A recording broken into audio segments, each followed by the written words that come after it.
ద్వాదశ రాశుల్లో ఒకటి మిథున రాశి. ఈ మిథున రాశి వారికి శుక్రుడు ప్రభావితం. అలానే శుక్రుడు స్థానచలనం అవ్వడం ద్వారా శుక్రుడు మన గోచారంలో ఏ స్థానంలో ఉన్నారు ఇవన్నీ కూడా మనము గ్రహించుకోవాలి, గమనించుకోవాలి, ఆచరించుకోవాలి. ఏమైనా దోషాలు ఉంటే వాటికి పరిహారం కూడా ఖచ్చితంగా చేసుకోవాలి. శుక్రుడు చాలా గొప్ప వ్యక్తి. అదే శుక్రుడు నీచలో ఉన్నారు అంటే కనుక మనం ఏ పని చేసినా ముందుకెళ్ళదు. ఎక్కడేసిన అక్కడే ఉంటుంది, కాళ్ళకి అష్టదిబ్బంది అయిపోయినట్టే ఉంటుంది. కాబట్టి శుక్రుడు జాతకంలో ఎన్నో రకాలైనటువంటి శుభప్రదమైనటువంటి విషయాలు, ఎన్నో రకాలైనటువంటి సానుకూలపరిచేటువంటి విషయాలు, ఎన్నో రకాలైనటువంటి ఆస్తులు, అంతస్తులు, కులము, మతము లేకుండా ఇచ్చేటువంటి విధంగా ఉంటాడు. అదే శుక్రుడు మన దాంట్లో నీచంలో ఉన్నారా మనం ఏ పని చేసినా ముందుకు వెళ్ళదు. అలానే శత్రువులు కూడా ఎక్కువైపోతూ ఉంటారు. మన దగ్గర డబ్బులు తీసుకొని మనల్ని మోసం చేస్తూ ఉంటారు. మనల్ని ప్రేమించి వేరే వాళ్ళని పెళ్లి చేసుకుంటూ ఉంటారు. ఇక ఒంటరైపోతా ఉంటారు. ఏ పని చేసినా ముందుకు వెళ్ళదు. ఎట్లా వ్యాపారం చేసినా మన ఫేస్ కూడా అట్రాక్ట్ అవ్వదు. జనాలు మనల్ని ఇష్టపడరు. అందరు మనల్ని దూరం చేస్తూ ఉంటారు. దానికి తగ్గట్టుగా మన జాతకంలో గురువు కానీ శని కానీ ఇంకా ఉచ్చంలో ఉన్నారంటే ఇక చెప్పిందే అవసరం లే. ఎక్కడేసిన బొమ్మ అక్కడే కూర్చుని దగ్గర ఉండిపోతాం. గుర్తింపు లభ్యపడదు. మీకు ఎంత టాలెంట్ ఉన్నా కూడా అక్కడే ఉండిపోతారు. ఇందులోనూ మీకు సెన్సిటివ్ తత్వం, జలతత్వం, వాయుతత్వం ఉన్నటువంటి రాశి ఉంది అంటే మిథున రాశి. ఈ మిథున రాశి వారికి మంచి ఆలోచన ఉంటుంది, నైపుణ్యం ఉంటుంది, చాకచక్యం ఉంటుంది, తెలివితేటలు ఉంటాయి. కానీ ఏం చేయాలో తెలియదు. అండ ఉండాలి, ఆరాధన ఉండాలి, ఆప్యాయత ఉండాలి. కానీ ఒంటరి జీవితం చేద్దాము, ఒంటరి పోరాటం చేద్దాము అనుకుని కుప్ప కూలిపోతారు. ఇది మన షేర్స్ మార్కెట్ ఉంటుంది చూసారా, అదే విధంగా ఈ రోజు చాలా బాగుందని చెప్పేసి ఒక దాంట్లో ఇన్వెస్ట్ చేస్తాం, కానీ నెక్స్ట్ డే దానికన్నా ఘోరంగా పడిపోతూ ఉంటుంది. అదే విధంగా మిథున రాశి వారికి అండ అనుభవం ఉన్నప్పటికీ కూడా మన వెనక ఒక మనిషి ఉన్నారు అనుకుంటేనే మనం ముందుకు వెళ్ళగలుగుతాం. లేదు అంటే కనుక ఎక్కడో అక్కడే కుప్పగూలినట్టుగానే ఏదో సునామీ సృష్టించినట్టుగానే ఉంటుంది. వారి యొక్క మైండ్ సెట్ ఎలా ఉంటుంది అంటే పక్కన ఉన్నప్పుడు ఎవరైనా వ్యక్తి పక్కన ఉంటే చాలా గొప్పగా అనిపిస్తా ఉంటది. మా వ్యక్తి పక్కన ఉన్నప్పుడు అన్న కోల్పోయినట్టుగానే భావిస్తూ ఉంటారు. ఇదంతా కూడా లోకం ఏంటి తెలుసా అండి? శుక్రునికి సంబంధించిన విషయము. ఇక్కడ శుక్రుడు నీచలో ఉన్నాడు అంటే కనుక మనము ఎంత చేసినా ముందుకెళ్ళాం. మరో విషయం, ఇంట్లో వాళ్ళే మనల్ని మోసం చేస్తారు. ఇంట్లో వాళ్ళు నమ్మించి మోసం చేస్తారు. మీకున్నటువంటి మనసుకి, మైండ్ కి శుక్రుడు నీచలో ఉన్నటువంటి మాత్రం ఖచ్చితంగా మోసపోతారు. అదే శుక్రుడు మీకు ఇప్పుడు ప్రజెంట్ గా అదే శుక్రుడు మీకు స్వస్థానానికి వస్తున్నాడు. ఇక్కడ మేషరాశి నుంచి వృషభ రాశికి, వృషభ రాశి నుంచి మిథున రాశికి. ఎప్పుడు మే మాసం మొత్తం కూడా 12వ స్థానంలో 14వ తారీఖు వరకు 12వ స్థానంలో, 12వ స్థానం తర్వాత స్వస్థానంలోకి రాబోతున్నాడు శుక్రుడు. కాబట్టి దీని ద్వారా మీకేమవుతుంది ఒక్కసారి గ్రహించినట్టయితే కనుక మీకు శుక్రుడు సంబంధించిన దశలు కానీ, గోచారంలో శుక్రుడు 4, 9వ స్థానంలో ఉండడం కానీ, దాన్ని శని కానీ రవి కానీ చూస్తున్నట్టయితే కనుక మీకు మళ్ళీ కూడా ఒక్కొక్కసారి మోసపోయే తత్వం కనపడుతుంది. చాలా జాగ్రత్తగా ఉండాలి. ఎందుకు చెప్తున్నాను అంటే కనుక మిథున రాశి వారికి శుక్రుడు ఖచ్చితంగా మంచి చేస్తూనే అన్యాయం చేస్తాడు. మంచి పూల వాటని ఇస్తాడు, ఆ వాటి కింద ముళ్ళు పెడతాడు. కాబట్టి మీరు కళ్ళు మూసుకొని వెళ్ళారు అంటే మాత్రం ఖచ్చితంగా మీకు గంతలు కడతారు. కాబట్టి చాలా జాగ్రత్తగా ఉండాల్సి వస్తుంది. మే మాసం మొత్తం కూడా 12వ స్థానంలో శుక్రుడు అంటే ఇక్కడ స్త్రీ నుంచి కానీ పురుషుడి నుంచి కానీ ఖచ్చితంగా ఏదో రకమైనటువంటి ఇబ్బంది, మనసుకి నొప్పించే విధంగా 14వ తారీఖు తర్వాత స్వస్థానికి వస్తాడు. ఏది మే 14 తర్వాత. ఈ స్వస్థానికి వచ్చిన తర్వాత శుక్రుడు ఏం చేస్తాడంటే కనుక అతి ఆవేశం, అతి ఆలోచన, వారి మీద వారికి లేనిపోయినటువంటి అతి నమ్మకం అంటారు. ఆ నమ్మకం ద్వారా మళ్ళీ కూడా ఏమవుతుంది, మళ్ళీ మోసపోతారు. కాబట్టి మోసపోయి ఏం చేస్తారంటే బాధపడతారు, బాధపడి ఏం చేస్తారంటే భంగపడతారు, భంగపడి ఏం చేస్తారంటే ఇబ్బంది పడతారు, ఆరోగ్యం స్ట్రెస్ అవుతుంది. కాబట్టి ఏది ఏమైనప్పటికీ ఎవరైనా సరే పాత మిత్రులు కానీ లేదా పాత స్నేహితులు కానీ ఏదైనా ఇంట్లో బంధుమిత్రులు కానీ ఏదైనా విషయాన్ని మన దగ్గరికి తీసుకొచ్చారు అంటే కనుక దాన్ని చవి చూడాలి కాదు, ఆచి చూడాలి. ఫస్ట్ ముందుగా దాన్ని విషయాన్ని ఆలోచించాలి, గుప్తంగా ఉండాలి. అలా చేసినట్టయితే కనుక శుక్రుడు సంబంధించినటువంటి ఆ ఒక ఏదైతే ఇబ్బంది కలిగించే విషయం ఉందో దాని నుంచి కొంతమేర బయటికి వస్తారు. లేదా ఈ యొక్క మాసం మొత్తం కూడా ఓం నమో శుక్రాయన నమః అనే ఒక బీజ మంత్రాన్ని 166 సార్లు పారాయణం చేసుకోవాలి, జపం చేసుకోవాలి. స్ఫటిక మాల గాని, రుద్రాక్ష గాని లేదా మాల ఏదైనా ఉంటే తీసుకొని దానితో జపం చేసుకుంటూ ఉండాలి. దానితో పాటు అరటి పళ్ళు ఉంటాయి, అరటి పళ్ళు ఒక 6 తీసుకోవాలి.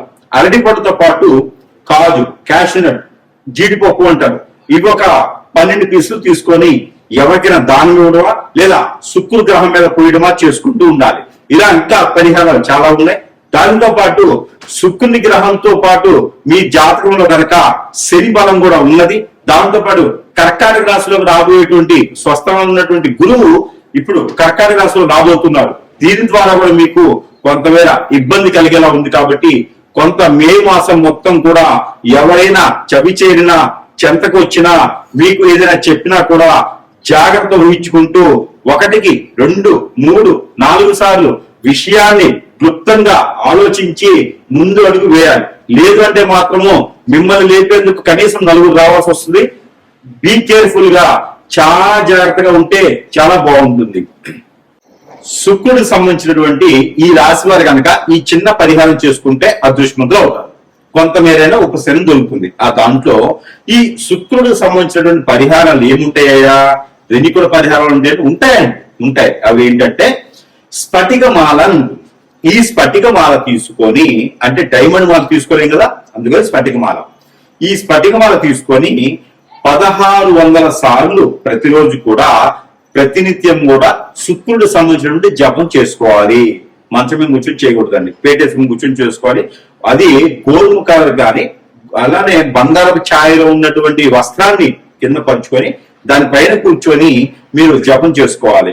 1600 సార్లు చేయలేమండి అంటారా, 166 సార్లు చేయండి ప్రతినిత్యం కూడా. లేదా 16 మాలలు చేయండి, లేదా 9 మాలలు చేయండి. ఈ 9 మాలలు ఖచ్చితంగా ప్రతిరోజు కూడా చేయాల్సిందే. జపం చేసుకుంటూ ఉండాలి. ఓం నమో శుక్ర ఈశ్వరాయ నమః లేదా శుక్రాయ నమః అనేటువంటి బీజ మంత్రాన్ని ప్రతిరోజు కూడా పారాయణం చేసుకుంటూ చాలా మంచిది. ఈ పారాయణం చేసేటప్పుడు చిరంజీవి కానీ లేదా కాజు, క్యాషనట్ ఉంటాయి కదా, కాజు అంటారు. ఈ కాజు గుళ్ళు తీసుకోండి, జీడిపప్పు గుళ్ళు తీసుకొని జపం చేసుకోండి. 16 గుళ్ళు పెట్టుకోండి, 16 జీడిపప్పులు పెట్టుకొని జపం చేసుకొని వాటిపైన ఒక 9 సార్లు ఊది తినడమా, ఎదుటి వారికి ప్రసాద రూపంగా పెట్టడమా లేకపోతే చేయొచ్చు. అలానే మీకు పాలలో కుంకుమ పువ్వు, తేనె వేసి దీంట్లో తమలపాకులు మిక్సీ పట్టి ఆ ఒక పేస్ట్ ని దాంట్లో వేసి, అలానే తులసి ఆకులు వేసి, అలానే ఇంకా దాంట్లో ఈ యొక్క పన్నీరు వేసి మీరు సుబ్రహ్మణ్య స్వామికి అభిషేకం చేయండి. లేదా నవగ్రహాల్లో శుక్ర గ్రహం ఉంటుంది, ఆ శుక్ర గ్రహానికి అభిషేకం చేయండి. ఇంకోటి ఈ పరిహారం తప్పకుండా ప్రతి ఒక్కరు చేయాలి. ఏమిటంటే గనక మీకు నచ్చినటువంటి సెంట్ గాని, అత్తర్ గాని, పర్ఫ్యూమ్ గాని ఉంటాయి. ఇందులో ఏదైనా మీకు నచ్చినటువంటి ఫ్లేవర్ తీసుకొని శుక్రుడు మీకు యోగించాలి అంటే గనక మీరు వేసుకున్నటువంటి వస్త్రాల పైన అది కొంచెము అప్లై చేసుకోండి, లేదా స్ప్రే కొట్టుకోండి. అప్పుడు మీకు శుక్రుడు మీతోనే ఉంటారు, శుక్రుడు మీతో వస్తూ ఉంటారు. ఇకపోతే ఏదైనా అమ్మవారి ఆలయంలో ముడుపు కట్టండి.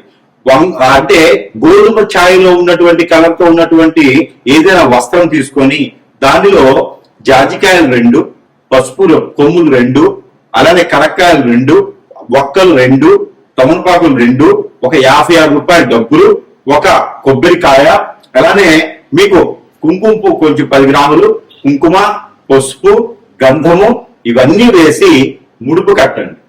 ఈ ముడుపుని ఎక్కడైనా గ్రామ దేవతల ఆలయంలో కానీ లేదా ప్రాసిద్ధి చెందినటువంటి అమ్మవారి ఆలయంలో కానీ ఈ ముడుపుని సమర్పించండి. అలానే ఏదైనా అమ్మవారికి పొట్టు వస్త్రాలు సమర్పించండి. అలానే ఇస్కాన్ టెంపుల్లో అటుకులతో కూడినటువంటి తేనె వేసి అటుకులతో కూడినటువంటి పాలని నైవేద్యంగా సమర్పించేసి శుక్రుడి సంబంధించిన దోషాలన్నీ కూడా పటాపంచలేకపోవాలి అని కొలుచుకోండి. ఇకపోతే మీరు ఎఫ్ఐఆర్ చేయగలిగితే పెట్టుకోగలిగితే కనుక పింక్ కు సంబంధించినటువంటి డైమండ్, పింక్ కు సంబంధించినటువంటి ముత్యం పెట్టుకోవచ్చు. ఇది ప్రతి రాశి వారు కూడా పెట్టుకునే యోచన అయితే కనబడుతుంది. ఇంకా దీనికి మించి శుక్ర గ్రహాన్ని గురించి తెలుసుకోవాలన్నా, శుక్ర గ్రహానికి సంబంధించినటువంటి విధానాలు కావచ్చు, మీ యొక్క జాతకంలో ఏ స్థానంలో శుక్రుడు ఉండడం వలన కలత్ర దోషం ఉంటుంది, శుక్రుడు ఏ గ్రహంతో కలవడం వలన కలత్ర దోషం ఉంటుంది, ఇవి పోవాలంటే ఈ చిన్నబడి పరిహారాలు సరిపోతాయా లేదా ఇంకా ఏమైనా చేయాలనుకుంటే కనుక ప్రతినిత్యం కూడా మీరు చేయవలసినటువంటి ఒక కార్యక్రమం ఉంది. మీరు సమీపంలో ఉన్న గురువు గారిని కలవచ్చు, అప్పుడు మీకున్నటువంటి సమస్యకు పరిష్కారం కనబడుతోంది. మరొకటి నరదిష్టి, నరఘోష ఎక్కువగా ఉంటుంది శుక్రుడు ఉంటే. కాబట్టి శుక్రుడు నీచులున్నా ఉచ్చంలో ఉన్నా కూడా ఈ నరదిష్టి నరఘోష ఎక్కువ కనిపిస్తుంది శుక్రుడి వల్ల. కాబట్టి ఆ శుక్రుడి వల్ల నరదిష్టి నరఘోష పోవాలి అంటే కనుక ప్రతినిత్యం కూడా నిమ్మకాయ లోపల ఉండేటువంటి గింజలు తీసుకోండి ఒక 11, అలానే గురి గింజలు ఏ కాలంలో ఉన్నప్పటికీ పర్లేదు ఒక 6 తీసుకోండి, అలానే జీడి గింజలు ఒక 5 తీసుకోండి. ఇవన్నీ కూడా నల్లని వస్త్రంలో ముడి వేసుకొని తల చుట్టూతో దిష్టి తీసుకొని పడవేయాలి. అదే కనుక ముడుగా కట్టి ఇంటి సింహద్వారాన్ని కట్టుకుంటే కూడా మీ ఇంటికి నరదిష్టి, నరఘోష, శత్రుభయం ఇవే కాకుండా దెయ్యాలు, ఆత్మలు, భూతలు కూడా కాకుండా ఇంకా చాతబడి లాంటివి కూడా మీ ఇంటికి రావు, జరగవు. ఇంట్లో అందరూ కూడా అన్యోన్యతగా ఉంటారు. ఇక ఈ శుక్రుడికి సంబంధించిన గ్రహాలన్నీ కూడా సానుకూలంగా ఉంటాయి. ఇక జాతకంలో శుక్రుడు నీచంలో ఉన్నారంటే కలత్ర దోషం. ఆ కలత్ర దోషం ఉందంటే కనుక భార్య, భర్తలు, పిల్లలు అందరూ దూరమైపోతా ఉంటారు. ఏకాభిప్రాయం ఉండదు ఎవరికి కూడా. ఎవరికి వచ్చిన పద్ధతుల్లో వాళ్ళు ఉంటారు. స్ట్రెస్, ఆరోగ్యం పడిపోతుంది. ఎన్నో రకాలుగా ఇబ్బంది పడుతుంటారు. కాబట్టి మీ అందరు కూడా ఏదైనా సముద్రం కానీ, నది కానీ, ఏరు, సెలయేరు, బ్రహ్మగుండం లాంటి సమీపంలో ఉంటే కనుక అక్కడికి వెళ్ళేసి మీ యొక్క కట్టు బట్టలు ఏవైతే ఉన్నాయో అవన్నీ అందులో వచ్చేసి మీరు స్నానం ఆచరించి వచ్చేయాలి. ఎక్కడైనా అమ్మవారి కానీ స్వామివారి కానీ ఆలయం ఉంటే కుంకుమార్చన చేయించుకోండి. ప్రతినిత్యం అది కుంకుమను పెట్టుకోండి. ఎక్కడైనా దానం ఇవ్వాలి అంటే కనుక మీరు శుక్రుడు సంబంధించినవి తెల్ల బఠానీలు, అలానే బ్రౌన్ కలర్ లో ఉండేటువంటి శనగలు, లేదు అంటే కనుక క్యాషినట్, కాజు, జీడిపప్పు అంటారు, అవి మీరు దానం ఇవ్వచ్చు. కలత్ర దోషానికి జీడిపప్పు దానము శ్రేష్టత. మేడి చెట్టు రోడ్డు పక్కన నాటండి, మంచి పనికొస్తుంది. రావి చెట్టు రోడ్డు పక్కన నాటండి, మీకు ఎన్నో రకాల సాగులు పడతాయి. మునగ చెట్టు పొలాల్లో వేసుకోండి, రోడ్డు పక్కన నాటండి, ఇంటి దగ్గర పెట్టుకోండి, చాలా సానుకూలంగా ఉంటుంది. శుక్రుడికి సంబంధించిన దోషం అన్ని ఇలా పటాపించలేకపోతాయి. కాబట్టి వీటిలో ఏ చిన్న పరిహారం చేసుకున్నా కూడా మీరు అదృష్టవంతులు అవ్వలేకపోయినా ఉపశమనం మాత్రం ఖచ్చితంగా ఉంటుంది.